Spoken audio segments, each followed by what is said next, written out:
Well, looks like that video was cut short, due to time constraint on my phone. But you know what? Let me go ahead and continue. You want to pick this one up. It's got, Hell Ain't a Bad Place to Be, Riff Raff, and High Voltage. And it's a real good album to listen to.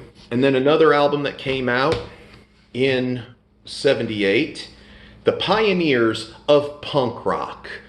The kings of CBGBs, the king of the mid-'70s rock scene of New York City. Ladies and gentlemen, their third album from 1978, Ramones with Road to Ruin. This has songs like I Just Want to Have Something to Do, I Want to Be Sedated, Go Mental, She's the One, Bad Brain. This is actually the album that introduced a drummer named Mark Bell, who we would know as Marky Ramone. When Tommy Ramone decided he wanted to go ahead and pursue record producing. This is a good record to go ahead and pick up if you're a huge Ramones fan, like I am. And, what else can I say about it? I mean, there it was. It was produced and engineered by Tommy. And it did introduce Marky Ramone. And this song, I guess I want to say 12 song set, it's a good have if you are a Ramones fan. And also in 1978, another band that was getting ready to go on hiatus, but they're, because of the excesses were catching up with them. And their lead singer, well, they were having issues with their lead singer, who they would eventually fire, but would end up having a successful solo career from 1980 to this very day.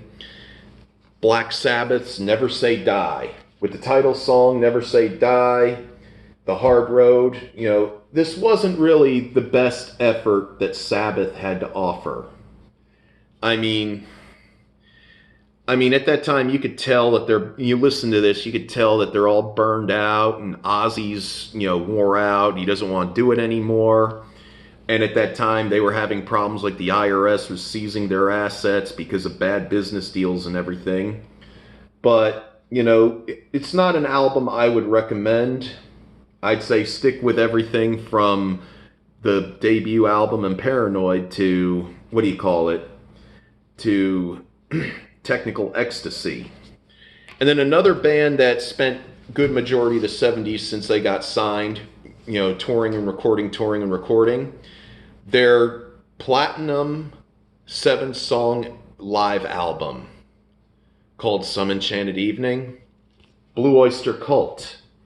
Now, what I don't understand, you put out a live album like this to make it go platinum. They only have like 7 songs, and 2 of them aren't even their own. I mean, they got the MC5's Kick Out the Jams and the Animals' We Gotta Get Out of This Place. But, they could have gone ahead and spent more time, put Cities on Flame with Rock and Roll, Last Days of May, Golden Age of Leather, but they couldn't be bothered with it. So, I guess, again, Blue Oyster Cult were kind of tired, and they wanted to rest, and it's like, oh, let's go ahead and take some songs from the last tour and put it on a record, live, and, boom, and then all of a sudden they got a platinum live album. And then another one, I guess this is going to be part 2 of this video because the phone stopped playing after 20 plus minutes. The final record album I want to lay on to you. They did have an album called Obsession come out in '78, but this is their double live album. UFO, Strangers in the Night. Songs like Rock Bottom, Lights Out, Too Hot to Handle. I discovered this band through the movie Detroit Rock City when they were playing Lights Out in the background. And I'm thinking to myself, out of all the classic rock stations, the only time I hear these guys is on Sirius XM. How come we don't hear these guys on UFO? These guys and bands like Blue Oyster Cult, to me, call me blasphemous, are sometimes better than bands like Aerosmith or Kiss, who put out a whole plethora of hits.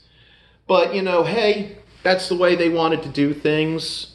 That's the way they wanted it, and that's the way they got it. You know, I mean, I don't hardly listen to the radio anymore, no matter what kind of genre it is, because they play the same songs over and over in the same rotation 3 or 4 times a day. But, you know, all these albums right here, they all have, you know, they got classic songs that are unforgettable. You know, songs that, you know, some people, they hear them, they think is something that they did when they were younger. Well, anyway, this goes ahead. I hope I do have the first part of this recording. And if I do, I'll go ahead and I'll put it on the YouTube channel. And this is Dr. Old School saying, Godspeed, may the force be with you always.